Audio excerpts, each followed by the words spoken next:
하나님과의 길고 긴 밀당을 끝낸 모세는 결국 애굽으로 이제 들어가게 됩니다. 오늘 5장을 시작하면서 그 후에라는 말로 오늘 5장을 열고 있습니다. 그 후에, 무엇 후에일까요? 그 내용은 바로 앞부분에 나오는 8장 27절부터 31절에 있는 내용, 바로 그것 이어서 일 것입니다. 거기 보면 모세가 하나님 명령을 따라 애굽에 들어가기 전에 먼저 아론을 만납니다.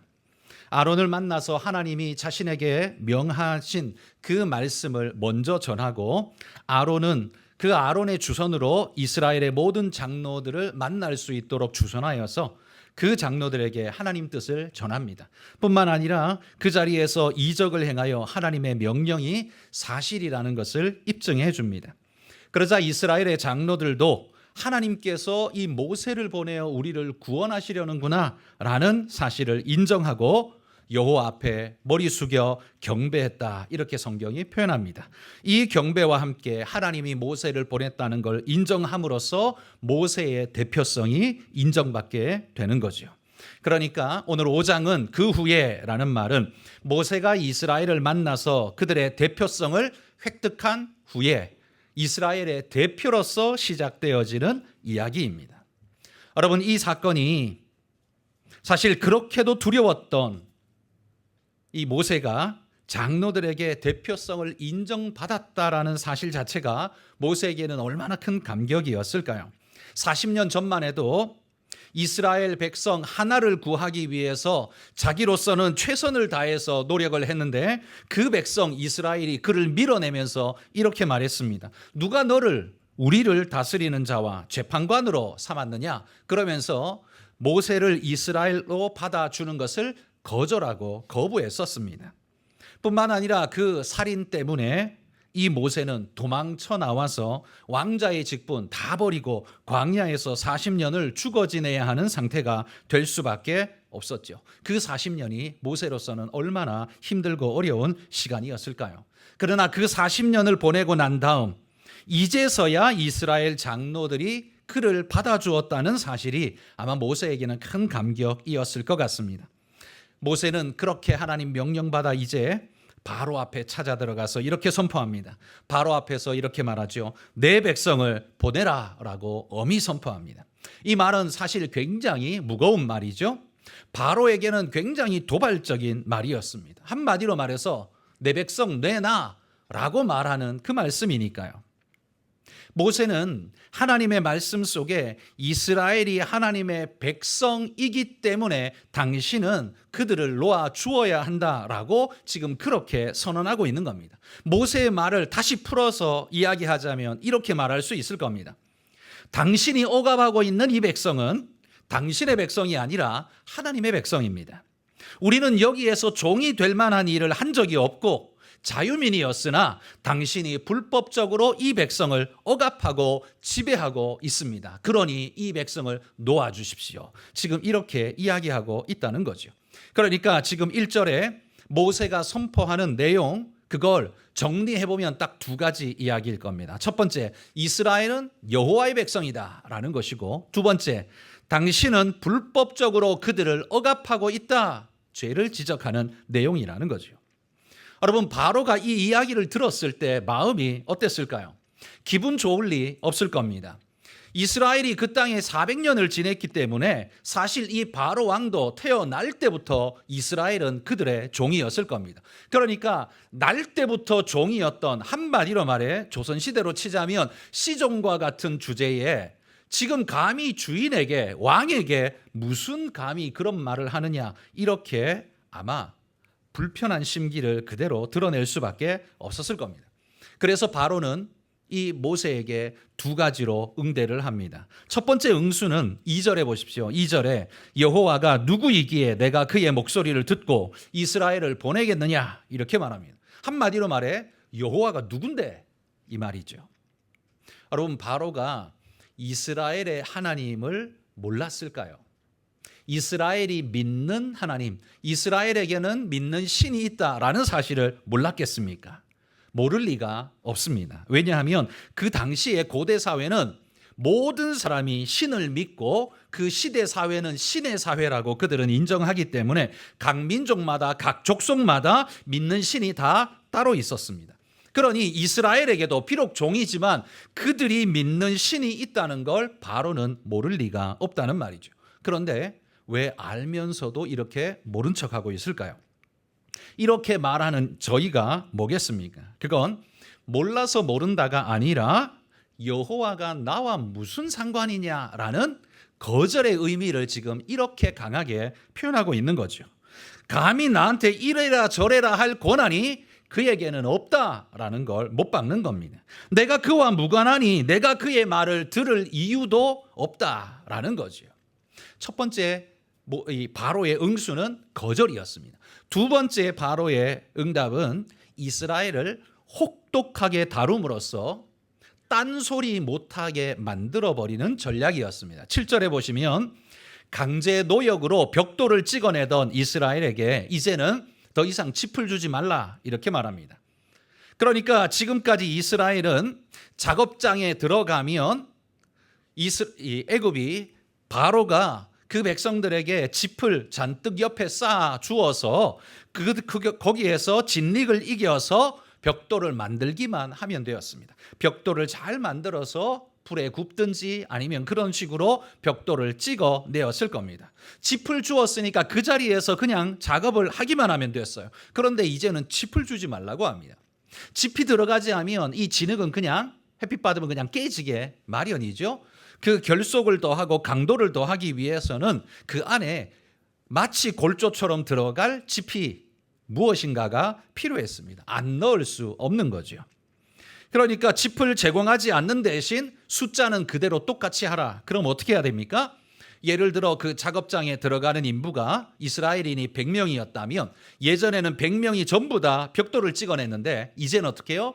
10명 혹은 20명 이 사람들은 그냥 동네 사방을 쫓아다니면서 짚을 구하러 다녀야 되는 겁니다. 나머지 사람만 벽돌을 만들고 이 사람들이 짚을 구하러 다녀야 된다는 거죠. 여러분 짚을 구할 때 이 사람들이 나가서 짚을 주워 온다면 처음에는 하루 이틀은 금방을 다니면 되니까 그렇게 어렵지는 않을 겁니다. 그런데 이게 일주일이 지나고 한 달이 지나면 어떻게 될까요? 이제 금방에는 주울 게 없어요. 멀리 가서 주워 와야 됩니다. 그러면 시간이 많이 걸리겠죠. 그럼 벽돌을 찍는 사람도 이게 짚이 와야 찍으니까 올 때까지 아무것도 못하고 기다려야 되는 겁니다. 그러면 시간만 지나면 퇴근 시간 되면 퇴근을 하느냐? 아니죠. 수량은 절대로 지키라라고 했으니까 이제는 퇴근 시간이 예전에는 해가 지면 퇴근이었는데 이제는 어떻게 해요? 해가 져도 퇴근 못해요. 그 수량 맞춰서 다 찍어낼 때까지는 밤 11시고 12시고 간에 계속해서 작업을 해야 하는 어려운 상황에 몰리게 된 것입니다. 바로가 취한 이 두 번째 조치는요, 굉장히 효과적이었습니다. 출애굽기 6장 9절의 말씀 우리 한번 같이 읽어봅시다. 모세가 이와 같이 이스라엘 자손에게 전하나 그들이 마음의 상함과 가혹한 노역으로 말미암아 모세의 말을 듣지 아니하였더라. 이전에는요 하나님 앞에 엎드려 경배하면서 하나님이 당신을 보냈군요. 우리가 당신을 따르겠습니다 라고 했는데 지금 어떻게 해요? 노역이 중해지니까 당신 때문에 우리가 죽게 생겼어. 그러면서 이제는 모세 뒤에 줄 서 있던 이스라엘 백성들이 전부 다 바로 밑에 가서 엎드려 버린 거예요. 그러니까 백성과 함께 나아갔던 모세는 이제 혼자 바로 앞에 서 있어야 하는 굉장히 두려운 상태가 되어지고 만 거죠. 누구도 자기를 지지하지 않는, 이전에는 백성의 대표자로서 왔는데 이제는 백성들마저도 자기를 거절하니 대표 자격이 상실된 모세의 개인으로 서 있을 수밖에 없는 어려움에 처하게 된 겁니다. 이 애굽왕 바로는요, 이 모습을 지켜보자면 종을 다룰 줄 아는, 그 시대에 종을 다룰 줄 아는 그런 존재였던 것 같습니다. 지배와 억압으로 숨쉴 겨를을 주지 않아야만 그들이 말을 듣는다, 이렇게 생각을 했던 거죠. 모세의 첫 번째 사역은 이렇게 완전히 깨져버리고 말았습니다. 완전한 실패로 돌아갔습니다. 40년 전에 자기 열심으로 한 백성 구원해 보자고 덤비다가 실패를 맛봤는데 40년 후인 지금 하나님의 명령 따라 들어갔는데 똑같은, 아니 더 큰 참담한 실패를 지금 경험하게 된 것입니다. 여러분, 맞은데 또 맞으면 어떻습니까? 베인 살에 또 베이면 더 고통스럽지 않습니까? 모세의 상태가 지금 그랬습니다. 그래서 모세가 하나님께요 원망을 쏟아내는데 이 원망이 얼마나 농도 짙은지 출애굽기 5장 22절 23절 우리 한번 읽어봅시다. 모세가 여호와께 돌아와서 아뢰되 주여 어찌하여 이 백성이 학대를 당하게 하셨나이까? 어찌하여 나를 보내셨나이까? 내가 바로에게 들어가서 주의 이름으로 말한 후로부터 그가 이 백성을 더 학대하며 주께서도 주의 백성을 구원하지 아니하시나이다. 이 모세의 말 속에는요 원망이 지금 가득히 들어있지 않습니까? 왜? 어찌하여? 라는 말로 자신의 마음속에 응어리진 모든 것들을 지금 쏟아내고 있어요. 하나님이니까 함부로 말은 못하겠고, 그래서 절제하고 절제하지만 우리는 그의 뉘앙스 속에서 하나님을 향해 얼마나 불편한 마음을 가지고 있는지 우리는 충분히 읽을 수 있습니다. 모세는 하나님의 명령을 따라 이 사역의 시도는 가상하게 행했지만 그의 대적은 너무나 강했습니다. 한마디로 계란으로 바위치기였다라는 이야기죠. 여러분, 이스라엘 백성의 현실이 얼마나 처참한지, 얼마나 묶여 있는 상태인지 우리가 이 5장을 보면 충분히 느껴지지 않습니까? 그런데 여러분, 오늘 제가 여러분에게 설교하는 메시지의 핵심은 이겁니다. 이스라엘이 억압받는 백성이었다라는 걸 말하고 싶은 게 아니라 그들의 그 모습처럼 오늘 이 시대 우리도 세상에 억압되어진 존재로 살아가고 있었다라는 사실을 여러분 우리가 함께 보기를 원합니다. 여러분, 예수 믿기 전에 여러분을 한번 생각해 보십시오. 여러분을 억압하고 지배하고 이끌고 가던 그 무엇인가, 한마디로 말해 바로는 누구였습니까? 강력한 제국 애굽의 폭정 아래서 찍소리도 못하고 그대로 살아야만 했던, 따라가야만 했던, 살기 위해서는 그럴 수밖에 없다라고 생각하며 따라갔던 여러분의 모습, 여러분 한번 돌아보십시오. 우리를 지배한 그게 뭐지? 바울이 우리에게 일러줍니다. 에베소서 2장 2절 말씀 같이 읽어봅시다. 그때에 너희는 그 가운데서 행하여 이 세상 풍조를 따르고 공중의 권세 잡은 자를 따랐으니 곧 지금 불순종의 아들들 가운데서 역사하는 영이라. 사도 바울이 말합니다. 우리가 공중의 권세 잡은 자, 다시 말해서 사탄의 세력 아래에서 철저히 종살이하던 존재였음을 우리에게 보여준다는 거죠. 우리는 그냥 자유민으로 세상을 산 것 같지만 그게 아니라 이 시대의 문화와 풍조를 끌고 가는 이 마귀 사탄이 사악한 모습으로 우리를 죄악으로 끌고 가면서 그렇게 지배하는 세상이었다는 말이죠. 이 세상이 문화와 제도라는 이름으로 우리를 몰아칠 때 우리는 찍소리도 못하고 그의 폭정에 사로잡혀 그대로 해야만 되는 줄 알았습니다.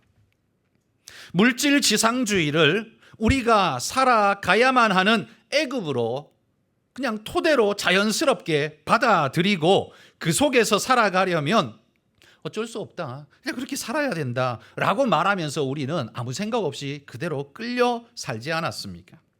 그래서 우리는 남들보다 조금은 더 가져야만 10대 채찍질 당하던 거 그래도 5대만 당할 수 있고, 허드렛 일 제일 못한 거 하던 내가 그래도 그냥 10장 정도 되어서 한 10명 정도 거느리면서 큰 소리 그나마라도 조금 치는 사람으로 살아갈 수 있는 그 정도 될 수 있다. 그래서 아등바등 여러분 우리가 그렇게 살지 않았습니까? 그러나 그 모든 행위들은 가만히 보면 우리는 살아남기 위해 발버둥 친 노력이었지만, 안타깝지만 가상한 일이지만, 그러나 영적인 모습으로 보면 공중의 권세 잡은 자의 횡포 아래에서 우리는 그것이 당연한 줄 알고 그렇게 압제 속에 살았다라는 말이에요. 우리는 세상의 질서를 따랐다고 생각했는데 알고 보니 불순종의 아들들 가운데서 역사하는 영에 의해 억압되고 지배받아 왔었다라는 말이에요. 여러분, 우리를 지배한 바로, 여러분을 지배해 왔던 바로, 여러분 그 바로는 누구였습니까? 무엇이었습니까? 한번 생각해 보시기를 바랍니다. 여러분, 이 생각을 걸어두고 다시 본문으로 한번 돌아가 봅시다. 자, 모세가 찾아와서 하나님의 명령을 전할 때 바로는요 모세에게 이렇게 응수하며 내뱉었습니다. 그 바로의 응수도 말한 그 내용도 두 가지로 요약할 수 있습니다. 첫 번째는 나는 하나님하고 아무 상관이 없다라는 관계 단절이고, 두 번째는 이스라엘은 내 거다라는 나의 소유다라는 주장이었습니다. 여러분, 이 두 가지는 아까 우리가 앞에서 하나님이 모세를 바로에게 보내어서 하셨던 말씀과 똑같은 궤를 가지고 있는데 정반대의 이야기를 지금 하고 있는 거지요. 바로는 지금 이렇게 말합니다. 하나님과 나는 무관하니 하나님이 뭐라고 한들 내 알 바 아니고 내가 거기에 신경 쓸 필요가 없다라고 단절하고 있습니다. 뿐만 아니라 이스라엘은 나의 소유이니 내 마음대로 할 수 있다. 니까짓 게 뭐라고 나한테 이래라 저래라 말하느냐라고 지금 이야기를 하는 거예요. 여러분, 그 시대의 상황만 놓고 보면 바로의 말이 맞는 것 같습니다. 왜냐하면 그 나라의 통치자 왕이 바로였고 이스라엘은 거기에 종살이하고 있는 처지였기 때문에 바로의 말이 맞아 보입니다. 이 말을 듣고 모세는 더 이상 할 말이 없고 완전히 녹다운되어서 돌아옵니다. 온 백성들이 자기를 모세를 향해서 처음에는 지지하고 박수를 쳐줬는데 모세 때문에 짚을 주지 않고 벽돌은 똑같이 찍어내라 라고 말하니까 이 노동의 강도가 2배나 더 높아져 버리니까 훨씬 더 고통스럽고 아픈 거죠. 그러니까 모세를 향해서 막 삿대질하면서 욕을 하는 겁니다. 너 때문에 우리가 바로의 눈에 미운 물건이 되었다 그러면서 모세를 아주 몰아붙였더랬습니다. 그래서 모세는요 온 백성들에게 손가락질을 당하며 바로에게 쫓겨나서 완전히 초죽음이 된 상태로 하나님께 돌아오죠. 그때 내뱉은 말이 아까 우리가 읽었던 5장 22절 23절의 그 넋두리였습니다. 얼마나 안타깝고 힘겨운 말입니까? 그런데 여러분, 모세가 이렇게 넋두리를 하면 하나님은 당신이 보냈으니까 하나님은 좀 그래 모세야 힘들지, 내가 걱정하지 마. 내가 그런 줄 알고 있어. 그러나 내가 너한테 이따만한 무기를 줄 테니까 다음번에 가서는 이걸로 네가 혼내줘. 뭐 이렇게라도 뭔가를 해야 되는데 하나님이 6장에 가서는요. 하나님이 뭐라고 말하냐면 하나님 말씀 정리해 보면 딱 한마디예요. 나는 여호와다. 그거밖에 말을 안 해요.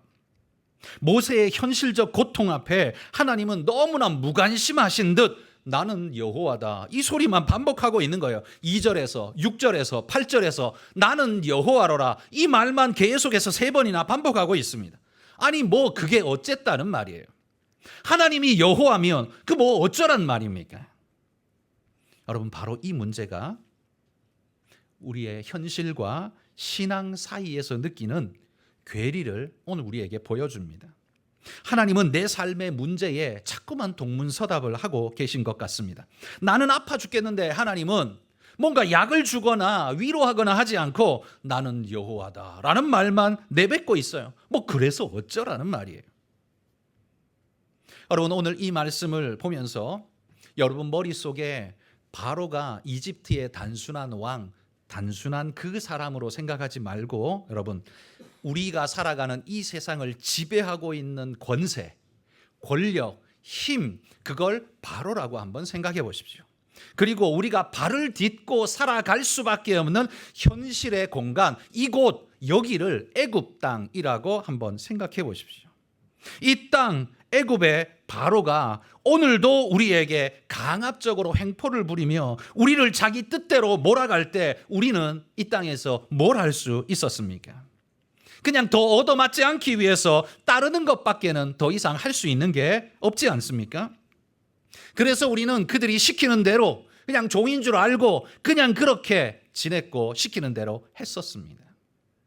우리가 애쓰고 수고하는 건 그 바로한테 한 대라도 덜 맞고 싶어서 덜 맞는 위치로 조금이라도 올라가려고 몸부림하고 있는 모습, 그게 오늘을 살고 있는 나의 모습 같아 보이지 않습니까? 여러분, 근본적으로 바로가 이스라엘을 억압하는 건 그 자체가 불법이고 잘못된 일입니다. 왜? 이스라엘은 바로의 것이 아니기 때문이죠. 뿐만 아니라 이스라엘은 애굽을 구원해 준 구원자의 후손들인데 지금 이렇게 종 취급하는 거 절대 있어서는 안 되는 배은망덕한 일이죠. 그런데 바로는 당연히 자기가 왕이고 이스라엘은 종인 것처럼 생각하고 있습니다.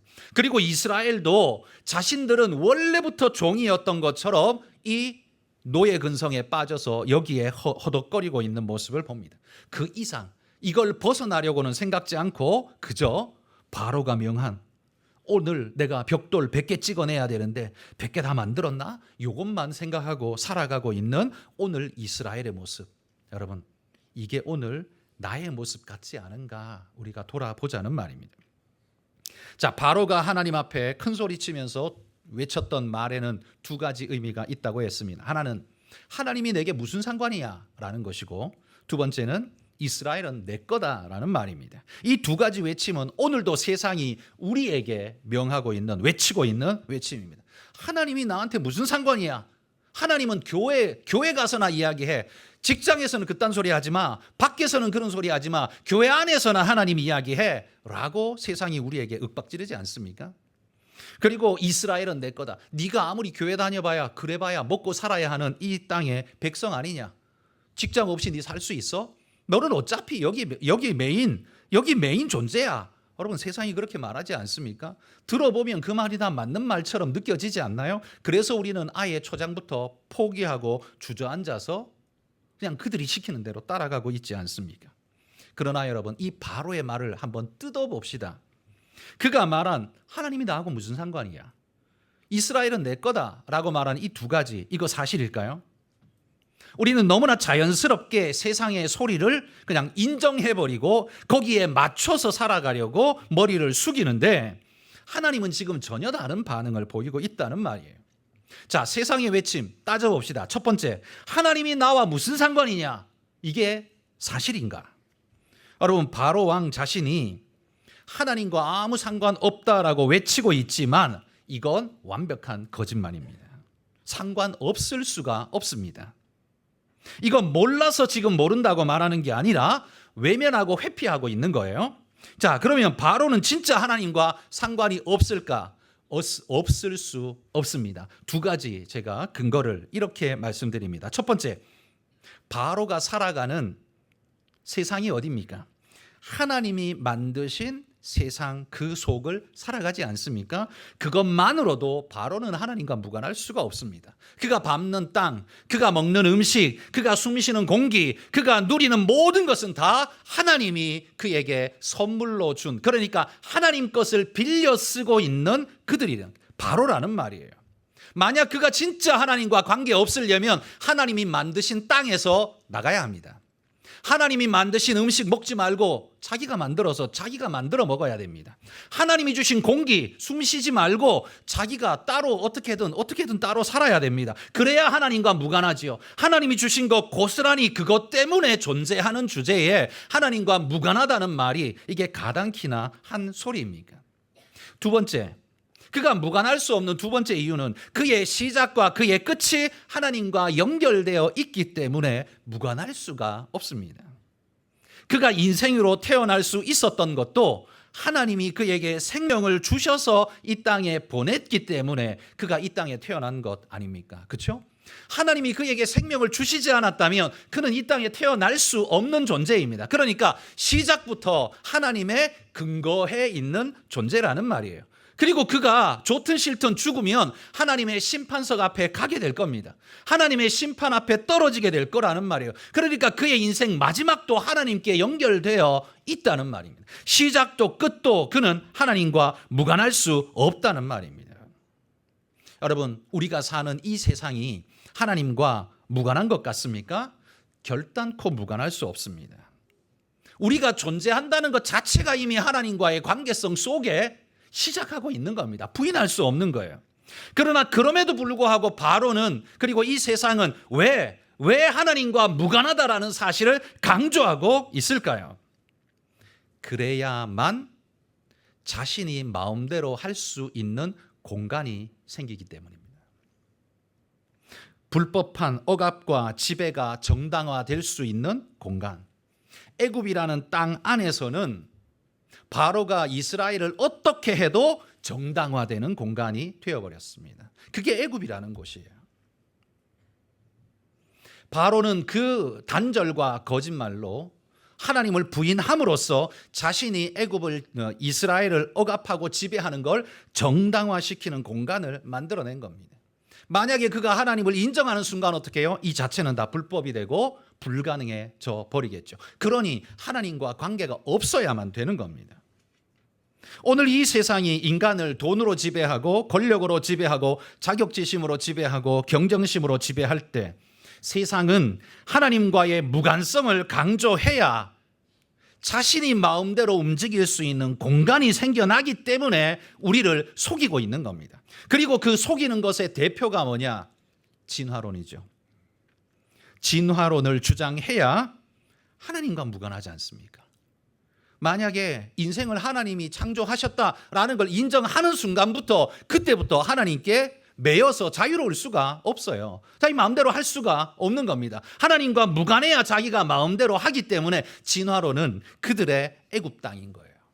근데 안타깝게도 어떻습니까? 우리의 자녀들은 학교에서 전부 진화론이 진리인 양 배우고 있습니다.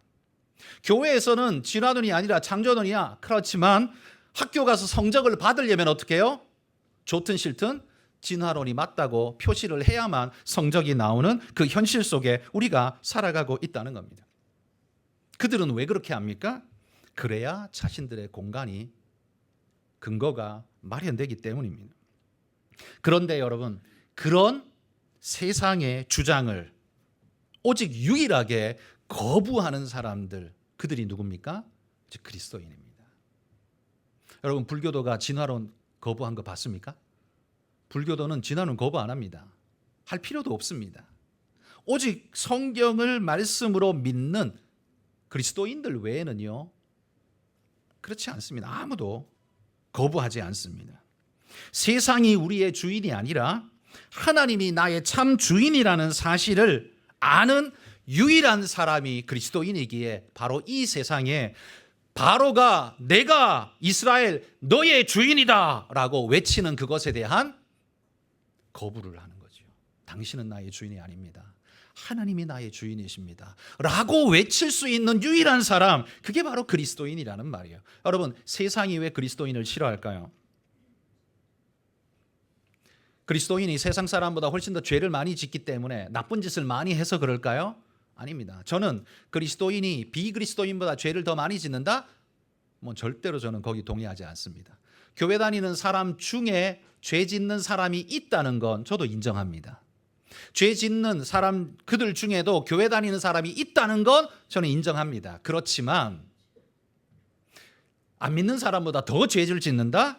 그건 억지일 뿐이고, 여러분, 하나님을 믿는 진짜 하나님의 사람들은요, 이 세상이 너희의 것, 그러니까 마귀의 것, 바로의 것이 아니라 하나님의 것이라고 믿고 그분께 우리를 내어 맡기기 때문에 세상의 입장에서는 이 사람들이 제일 불편한 거예요. 이 사람들이 제일 불편한 거예요. 자신의 입지와 자리를 없애버리는 존재들이니까. 이놈들이 없어야 내가 이 애굽이 바르게 설 수 있고 편하게 살 수 있고, 그러니까 이놈들이 제일 싫은 거예요. 그럴 수밖에 없지 않습니까? 그게 세상이란 말이에요. 그런 억압을 우리에게 주는 것이 바로라는 말입니다. 자, 세상의 두 번째 외침은 이겁니다. 이스라엘은 나의 소유다라는 거죠. 그런데 여러분, 바로만 그 외침을 하는 게 아니라 지금도 이 시대의 세상이 모든 우리의 인생들을 향해서 이렇게 외치고 있습니다. 그러면서 그들은, 세상은 이렇게 말해요. 세상을 살려면 세상의 법을 따르라 라고 우리에게 협박합니다. 그러면서 이런 말을 하죠. 로마에 가면 로마법을 따르라는 말이 있지 않느냐, 이렇게 말합니다. 그러나 여러분, 하위법은 상위법의 지배를 받기 마련입니다. 받아야 합니다. 우리는 그 상위법의 존재이기 때문에 하위법에 매이는 사람들이 아니기 때문에 그렇습니다. 바로는 지금 이렇게 말해요. 이스라엘은 나의 소유다. 애굽만 놓고 보면 그런 것 같습니다. 그런데 더 크게 세상을 놓고 보십시오. 하나님이 그런 바로에게 이렇게 말씀하는 겁니다. 바로야, 네가 내 소유다. 지금 하나님 그렇게 말씀하는 거예요. 여러분, 우리가 세상 안에 세상에 빌붙어서 세상의 도움을 받으며 세상을 의지하여 세상 속에 살아간다라고 생각하실지 모르지만 아니요, 그렇지 않습니다. 세상이 하나님의 세계 안에 살아가고 있습니다. 만약 로마에서는 로마법을 따라야 한다라는 논리로 주장하신다면 세상이 하나님의 창조 세계 안에 살아가고 있으니 세상이 하나님의 법을 따라야 되는 것이 그게 마땅하지 않습니까? 그게 법이지 않습니까? 그러므로 여러분 기억하십시오. 우리가 세상에 사는 게 아니라 세상이 하나님의 세계 안에 살고 있습니다. 우리가 애굽 안에 사는 게 아니라 애굽이 하나님의 세계 안에 있다는 말이에요. 다시 말해서 애굽이 하나님의 법을 따라야 할 존재들이라는 말이죠. 모세는 바로의 세계 속에 지금 아직은 갇혀 있다 보니까요. 바로가 나는 하나님하고 상관없다. 이스라엘은 내 거다. 너 이놈 짚을 안 줘. 니들이 알아서 만들어 하고 그렇게 윽박지르니까 백성들이 고통 속에 탄식하니까 모세는 어떻게 합니까? 완전히 꼬리를 내리고 낙심하고 숨막히고 답답해서 하나님 찾아와서 넋두리를 막 쏟아내고 있지 않습니까? 하소연을 하나님 앞에 원망을 그냥 줄줄이 쏟아내지 않습니까? 그런데 여러분, 그런 모세에게 하나님이 너무나 초연하십니다. 왜냐하면 하나님은 진리를 아실 뿐만 아니라 진리 자체이시기 때문입니다. 그래서 되어질 일을 모세에게 이렇게 말씀해 줍니다. 출애굽기 6장 1절 말씀 읽어봅시다. 여호와께서 모세에게 이르시되 이제 내가 바로에게 하는 일을 네가 보리라. 강한 손으로 말미암아 바로가 그들을 보내리라. 강한 손으로 말미암아 바로가 그들을 그의 땅에서 쫓아내리라. 여러분, 모세가 하나님께서 지금 모세에게 내가 행할 일의 큰 그림을 하나님이 보여주고 계십니다. 지금은 네가 쫓겨나서 힘들고 어렵고 그럴지 모르지만 모세야 걱정하지 마. 내가 반드시 이 일을 이룰 거야 라고 하나님이 그 목표점을 보여주고 계시다는 거죠. 여러분, 모세가 지금 출애굽기 5장에는요 하나님 앞에 하나님 뜻대로 뭘 하라 그래서 하기는 했는데 해보니까 되는 거 아무것도 없잖아요. 오히려 손해만 봤잖아요. 백성들이 저렇게 힘들어 하잖아요. 나한테 손가락질만 하잖아요. 되는 게 뭡니까? 라고 지금 넋두리 합니다. 이게 5장에 나오는 모세예요. 그런데 여러분, 12장에 유월절을 거쳐서 출애굽하는 모세를 보십시오. 그 모세는요 완전히 딴 사람이 되어 있지 않습니까? 지금 5장의 모세는 그 바로가 두렵고 그 세계에 짓눌려 가지고 절절 매고 있는 모세인데 12장에 가면요 12장에 나오는 출애굽의 모세는 애굽이라는 데 매여 있지 않습니다. 바로에게 매여 있지 않아요. 굉장히 자유한 모습입니다. 바로가 뭐라고 말해도 끄떡도 안 합니다. 하나님이 말씀하셨습니다. 그리고는 기적을 선포하고 그냥 그대로 나가는 놀라운 모세를 발견합니다. 도대체 이 두 사람 똑같은 사람인데 왜 이렇게 다를까요? 5장의 모세는요 자기가 바로의 세계 속에 있다고 생각하고 거기에 압도된 존재였어요. 그런데 12장의 모세는요 자기는 바로의 세계 속에 있는 게 아니라 하나님의 세계 속에 있고 하나님이 나의 왕이시다라는 걸 믿고 나아가는 존재, 그러니까 태도가 완전히 달라지더라는 말입니다. 여러분, 오늘 이 땅을 살아가는 그리스도인도 바로 이렇게 두 부류가 나뉘는 겁니다. 하나는 살아남기 위해서 바로의 세계 속에서 전전긍긍하며 하나님, 오늘도 바로가 나한테 100개 벽돌 찍으라 그랬는데 하나님, 내가 벽돌 100개를 잘 찍을 수 있도록 하나님 도와주십시오. 하나님, 집도 내가 가서 구해와야 되는데 어디에 있는지 난 모르겠는데 가면 거기에 집단이 그냥 떡하니 놓여 있을 수 있도록 하나님 그렇게 인도해 주십시오. 여러분, 돌아보십시오. 여러분이 교회 와서 하는 기도가 늘 이렇지 않습니까? 하나님, 바로가 벽돌 100개 찍으라 그랬는데요 이 100개는 다 찍을 수 있게 좀 도와주세요. 그걸 넘어서야 하는데 바로를 인정하고 바로 밑에서 전전긍긍하는 기도의 제목은 바로 밑에서 내가 어떻게 살지를 기도하고 있는 나의 모습. 여러분, 그렇다면 그건 하나님이 기뻐하는 기도가 될 수가 없죠. 하나님이 원하는 기도는 뭡니까? 벽돌 100개 찍고 있는 모세가 아니라 하나님이 나의 왕이시다라고 출애굽하는 그게 바로 하나님이 기대하시는 진짜의 모세의 모습 아니겠습니까? 여러분, 그리스도인은 그렇게 살아야 한다는 말입니다. 여러분, 제가 직장 다니지 말라는 말을 하는 게 아니에요. 직장은 쓸모없다라고 말하는 게 아닙니다. 직장을 다녀도 직장이 여러분의 바로가 되는 게 아니라 하나님이 여러분의 왕이시다라는 사실을 잊지 않고 그 직장을 다녀야 한다는 말이에요. 그 직장에서 시키는 대로 벽돌만 찍어대고 있는 사람이 아니라 이 직장의 왕이 하나님이시다, 그분의 뜻이 나를 지배한다라고 믿고 그렇게 살아가는 사람이 돼야 한다는 말이에요. 그게 바로 우리의 직장에서의 출애굽이고 여러분 삶에서의 출애굽 아닙니까? 여러분, 우리는 그런 존재여야 합니다. 하나님을 믿는 자는 그래야 한다는 말이죠. 그래서 여러분, 예수님이 우리에게 이런 위로의 말씀을 주셨습니다. 요한복음 5장 26절에서 29절 읽어봅시다. 아버지께서 자기 속에 생명이 있음같이 또 인자됨으로 말미암아 심판하는 권한을 주셨느니라. 이를 놀랍게 여기지 말라. 무덤 속에 있는 자가 다 그의 음성을 들을 때가 오나니 선한 일을 행한 자는 생명의 부활로 악한 일을 행한 자는 심판의 부활로 나오리라. 여러분, 하나님께서 우리에게 이런 큰 그림을 보여주셨습니다.